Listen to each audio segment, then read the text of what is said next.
আসসালামু আলাইকুম প্রিয় দর্শক, অন্য মঞ্চের আলাপ চাইতায় আপনাদের সকলকে আমন্ত্রণ জানাচ্ছি। আসসালামু আলাইকুম রহমতুল্লাহি ওয়াবারাকাতুহু। সম্মানিত দর্শক, আজকে যে প্রসঙ্গটি নিয়ে আলোচনা করব তা বেশ পুরনো, বহুকালের পুরনো। যেদিন থেকে রাজনীতি শুরু, হয়তো 10,000 বছর আগে, হয়তো 5,000 বছর আগে। আমাদের দেশে মোটামুটি 5,000 বছর আগে রাজা ছিলেন, যাকে বলা হয় the first king of Bengal, এই বাংলাদেশের প্রথম রাজা। এবং সেই রাজার নাম জগদত্ত।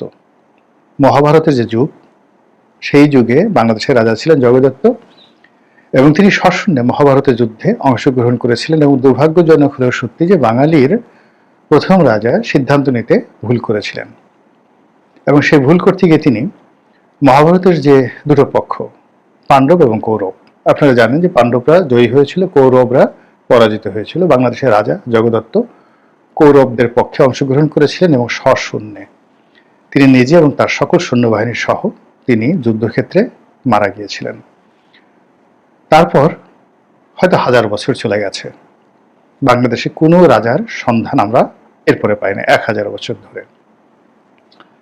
আপনি যদি মেসোপটেমিয়া এলাকাতে যান, ব্যাবিলনে যান, সেখানে আপনি রাজনীতির ইতিহাস হয়তো 10,000 বছরের পুরনো ইতিহাস সেখানে পাবেন। চীনেও 10,000 বছরের পুরনো ইতিহাস পাবেন। তো যেটা বলছিলাম যে যেদিন থেকে রাজনীতি শুরু, সেদিন থেকেই রাজনীতিবিদরা, রাজারা, মন্ত্রীরা, সেনাপতিরা পালাতে হয় কিভাবে, নিরাপদে, নিশ্চিন্তে, নির্ভাবনায়। এখন যেটিকে সেফ এক্সিট বলা হচ্ছে, অতীতকালে এটিকে বলা হতো নিরাপদে পালানোর যে ব্যবস্থা, এটা তারা সবার আগে করতেন।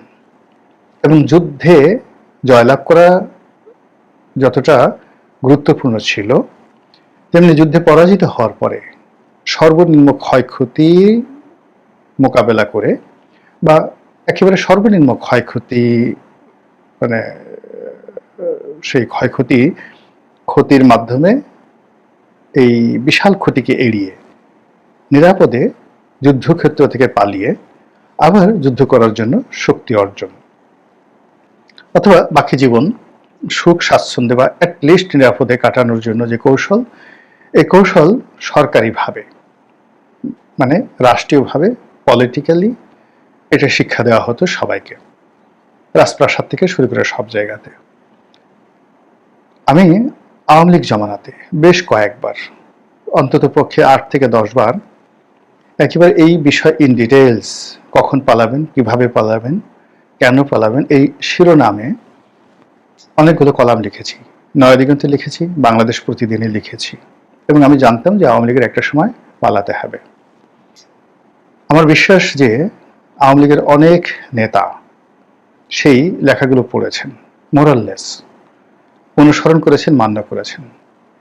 ফলে আপনি দেখুন যে এত বড় একটা ক্ষমতাচ্যুতি, এত বড় একটি অভ্যুত্থান, মানে 15 বছরের ক্ষমতা, তার সঙ্গে ছাত্র জনতার বিশাল বিপ্লব, সেই বিপ্লবে আওয়ামী লীগের লোকজন যত চমৎকারভাবে প্লেনে করে, হেলিকপ্টারে করে, নৌকায় করে, পাহাড়, সমুদ্র এবং বনভূমি অতিক্রম করে তারা পালাতে পেরেছেন।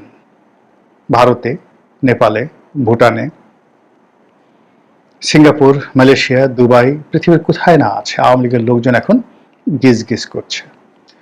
তো কাজেই পালানোর ব্যাপারে তাদের একটা বিরাট প্রস্তুতি ছিল, এবং সেই প্রস্তুতি তারা নিজের থেকে নিয়েছেন বা নেননি, কোথা থেকে প্রশিক্ষণ নিয়েছেন তা আমি বলতে পারি না। তবে 2014 সন থেকে আমি যে বিষয়ে আমার যে বক্তব্য, টেলিভিশন বা এই যে ইউটিউব চ্যানেল যে কয় বছর ধরে শুরু করেছি, অসংখ্যবার আমি এই কথাগুলো বলেছি, আর লিখেছি অন্তত পক্ষে 10টি, যেটাকে বলা হয় পোস্ট এডিটোরিয়াল, ভালো ভালো পত্রিকাতে।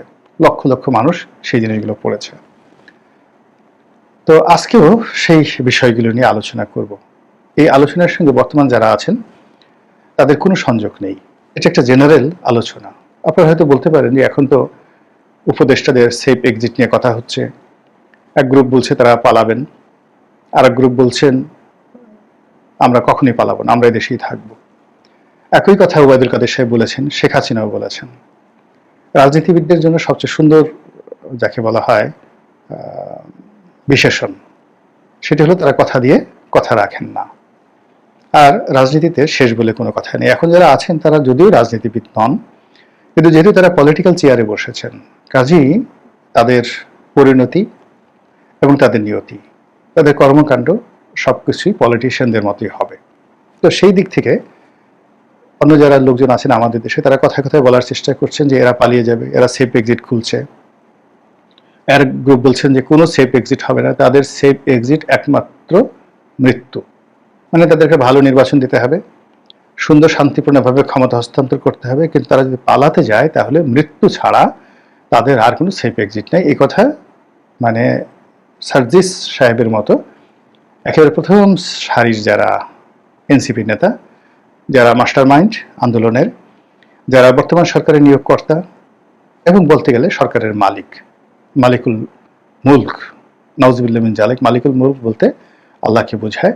মানে এই যে বর্তমান যে রাজত্ব চলছে, এই রাজত্বের পৃথিবীর যে তথাকথিত মালিক, সেই তথাকথিত মালিক হিসেবে যাদেরকে মনে করা হয় তারা এই ছাত্র সমন্বয়ক যারা আছেন তাদের প্রধান নেতা সার্জিস, তিনি স্পষ্টই বলেছেন যে কোনো সেফ এক্সিট হবে না।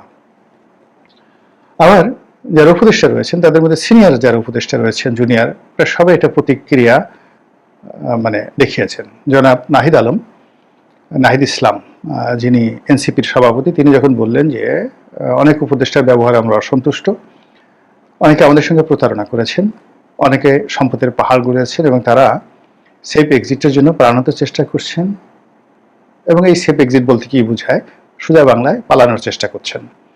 আর পালানোর জন্য চোর পুলিশ খেলা, মানে আপনি যদি নিরাপদে পালাতে চান পুলিশের সঙ্গে আপনার খাতির থাকতে হবে, তারপর যারা পালানোর পথে বাসিন্দা আছে তাদের সঙ্গে আপনার খাতির থাকতে হবে, আদারওয়াইজ আপনি পালাতে পারবেন না। তো সেই অর্থে যারা সেফ এক্সিট নিতে চান তারা অনেকের সঙ্গে সংযোগ স্থাপন করছেন, যোগাযোগ করছেন, নতজানু হচ্ছেন এবং সরকারের 12টা বাজাচ্ছেন। এরকমই নাহিদ ইসলাম বোঝাতে চেয়েছেন, যার প্রতিক্রিয়াতে নাহিদ ইসলামের দলের অন্য যারা নেতা তারা বলছেন যে না, এসব সেফ এক্সিট হবে না, সেফ এক্সিট বলতে একমাত্র মৃত্যু ছাড়া এখানে অন্য কোনো সেফ এক্সিট নেই। আর এটা শুনে যাকে বলা হয়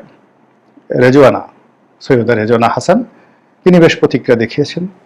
তিনি বলার চেষ্টা করেছেন যে আমি এই দেশ ছেড়ে যাব না, আমি এই দেশে থাকবো, আমি পালাবো না, বা অথবা আমি কোনো সেফ এক্সিট নেব না।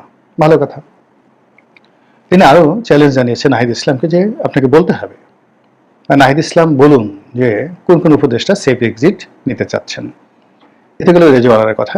আরেকজন ভদ্রলোক যাকে আমি খুব শ্রদ্ধা করি, ফাউজুল কবির খান, যিনি যোগাযোগ উপদেষ্টা বা জ্বালানি উপদেষ্টা, তার বয়স নাকি এখন 72 বা 73 বছর, তিনি স্বীকার করেছেন। এবং এই সরকারে যে কজন ব্যক্তি রয়েছেন সততার দিক থেকে, কর্মদক্ষতার দিক থেকে একেবারে প্রথম সারির যিনি আছেন তিনি এই ফাউজুল কবির খান। তার কিছু কিছু কর্ম রীতিমতো এই সরকারের জামানাতে কিংবদন্তিতে পরিণত হয়েছেন। তিনি খুব আক্ষেপ করে বলেছেন যে আমার এই 72 বছর বয়স, আমার এই কর্মকালীন সময় আমি এক মুহূর্তের জন্য কাউকে অতিরিক্ত বা অন্যায্য সুযোগ দেইনি, কোনো আত্মীয় স্বজনকে নিয়োগ দেয়নি, কোনো ব্যবসা বাণিজ্য থেকে শুরু করে সরকারি কর্মকাণ্ডে স্বজনপ্রিয়তা দেখায়নি। তাহলে আমাকে কেন সেফ এক্সিট নিতে হবে? এই বয়সে আমি কি করে সেফ এক্সিট নেব? এটা খুবই দুঃখজনক একটি বক্তব্য। তিনি তার মতো সর্বজন শ্রদ্ধেয় সাবেক সচিব, তিনি এই কথা বলেছেন, যেটা আমাদের যারা অপকর্ম করেছেন তাদের উপর রীতিমতো চপেটাঘাত। এনিওয়ে, এই চলমান প্রসঙ্গ বাদ, আগে বলে নেই যে পালানোর বিষয়। পালানোর যে ঐতিহাসিক প্রেক্ষাপট, সেখানে সবাই পালায়। পৃথিবীর এমন কোনো বীর নেই যে জীবনে একটিবারের জন্য পালায়নি। স্বয়ং আলেকজান্ডার বহুবার পালিয়েছেন। আপনি জানেন যে তাকে পারস্যে কয়েক বছর যুদ্ধ করতে হয়েছে এবং পারস্য বাহিনীর সঙ্গে প্রথম যে যুদ্ধ গাউগে মেলা, সেই যুদ্ধে তিনি জয়লাভ করেছিলেন। কিন্তু পরবর্তীতে পারস্যরা শত শত যে গেরিলা যুদ্ধ, সেই গেরিলা যুদ্ধে আলেকজান্ডারের জীবন তছনছ হয়ে গিয়েছিল। ফলে তাকে অনেক যুদ্ধক্ষেত্র থেকে পালাতে হয়েছে এবং সেখান থেকে তিনি মিশরে আসেন, মিশর জয় করেন। এরপর তিনি সেখান থেকে জেরুজালেম, মানে আজকের যে প্যালেস্টাইন, জেরুজালেম, এটা জয় করেন। তারপরে সেখান থেকে মধ্য এশিয়া, মানে আজকের তুরস্ক হয়ে, তারপরে শেষে তুরস্কের পরে যে রাশিয়ার যে সিআইএস কান্ট্রিগুলো পড়ে, সেইগুলো হয়ে আফগানিস্তানে ঢুকেন, যখন সেটি নাম ছিল ব্যাকটেরিয়া। তারপর তিনি ভারতে আসেন, ভারতে ঝিলাম নদীর তীরে, এই যে এখন যে পাঞ্জাব, এখানে এসে তিনি যুদ্ধ করেন পাঞ্জাবের বীর পুরুষ সঙ্গে। তো পুরুষ সঙ্গে যুদ্ধ করে তিনি যখন ফিরে যাচ্ছিলেন তখন বেশ ঝামেলার মধ্যে পড়েন। অসংখ্য গেরিলা, ভারতীয় গেরিলা যোদ্ধারা তাকে